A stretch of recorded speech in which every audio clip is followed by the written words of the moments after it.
চেয়েছিলাম আমার মেয়ের সন্তান হয়েছিল না।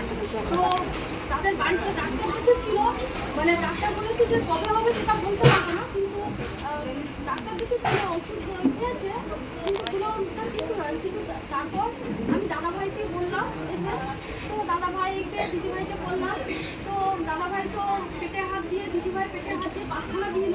তো প্রার্থনা দেওয়াতে তো আমার মেয়ে সেই মাস থেকে প্রেগনেন্ট হয়ে যায়। তো আমি তো মানে চেয়েছিলাম যে আমার একটা নাতি হোক, তো ঈশ্বর তো আমার মনের ইচ্ছে আমার চাপটা পূরণ করেছে। তো আগের বছর আমি এটাই চাপ করি যে আমি নাতি বলে নিয়ে যেন আমি সাক্ষী দিতে পারি, আর তাই ঈশ্বর আমার মনের ইচ্ছে পূরণ করেছে। আজ আমি নাতি বলে নিয়ে সাক্ষী দিতে পারছি। তো ঈশ্বর তো প্রথম বললাম যে আমার এই মনের ইচ্ছেটা পূরণ করেছে। আমি যখন যেটা চাই তখন তো আমার ইচ্ছে পূরণ করে দেয় ঈশ্বর। তো আমি সত্যি আমার ঈশ্বরের কাছে মানে আমাকে খুব সুন্দর একটা দিয়েছে। তো দিদিভাই দাদাভাই তো খুব সুন্দর মানে সন্তান হওয়া থেকে মানে প্রার্থনা দিয়েছে, কোনো অসুবিধা নেই। আমাদের তোমরা কোনো কিছুই আমরা মেয়েকে দিই, কিছুই দেয়। তারা বাড়িতে বলছে বলে এইগুলো দিতে হবে, মানে না আমরা কিছুই দেবো না। আমরা ঈশ্বর আমার মেয়ে এখানে সেখানে সব জায়গায় যাচ্ছে, কিন্তু কিছুই মানে একটা কিছুই বাতাস কিছুই লাগেনি।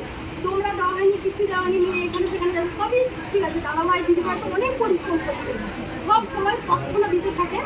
তো হসপিটালে তো নিয়ে গেছে, মানে একটু সময় সময় পেটে লাগতো, তারপর দাদাভাইকে বললো যে একটু তাড়াতাড়ি হয়ে যাবে। তো ডাক্তার তো ডেট দিয়েছিল যে মানে এক সপ্তাহ, মানে যে দিয়েছিল এক সপ্তাহ আগে হয়ে গেছে। তো সিজার করেছে, মানে কোনো অসুবিধা হয়নি। দাদাভাই তো হসপিটালে নিয়ে গেছিলো, দাদাভাই সবসময় প্রার্থনা দিচ্ছে যাতে সুস্থভাবে হয়ে যায়। তো খুব সিজার করতে হচ্ছে কিন্তু খুব সুস্থ হয়েছে, আমার মেয়ের কোনো সমস্যা হয়নি। মানে 3 দিন 4 দিনে আমার মেয়ে সুস্থ হয়ে গেছে, তার কোনো সমস্যা সিজার যে হয়েছে সেজন্য এমনি নর্মালে হয়েছে, পুরো ভালো সুস্থ মানুষ খুব সুন্দর হয়েছে। তো ঈশ্বর তো খুব সুন্দর হয়েছে। আর আমার এই নাতি মানে যা হয়ে গেছে বুকে পুরো ঘরে মানে আসেনি, আমার মেয়ের তো বুকে দুধ আসে। তো দাদাভাইকে বললাম, দাদাভাইকে বলতে হলো, দাদাভাই প্রার্থনা করে দিওয়াতে আমার মেয়ের বুকে দুধ এসে গেছে। বুকে দুধ আসাতে তারপরে দুধও এসে গেছে, আবার আবার খায় আবার খায়নি বলে আমার দাদাভাইকে বললাম, দাদাভাই প্রার্থনা দিয়ে দিচ্ছে, আমার প্রার্থনা দিতে আবার খাচ্ছে। এখন খাচ্ছে, কোনো অসুবিধা নেই। এখন মেয়ে নাতি খুব সুন্দর আছে, ভালো আছে ঈশ্বরের আশীর্বাদে। আর দিদিভাই দাদাভাইকে তো ধন্যবাদ, দিদিভাই দাদাভাই তো অনেক কেটেছে আমার জন্য, 3 রাত প্রার্থনা দিয়েছে আমার মেয়েকে নাতিকে।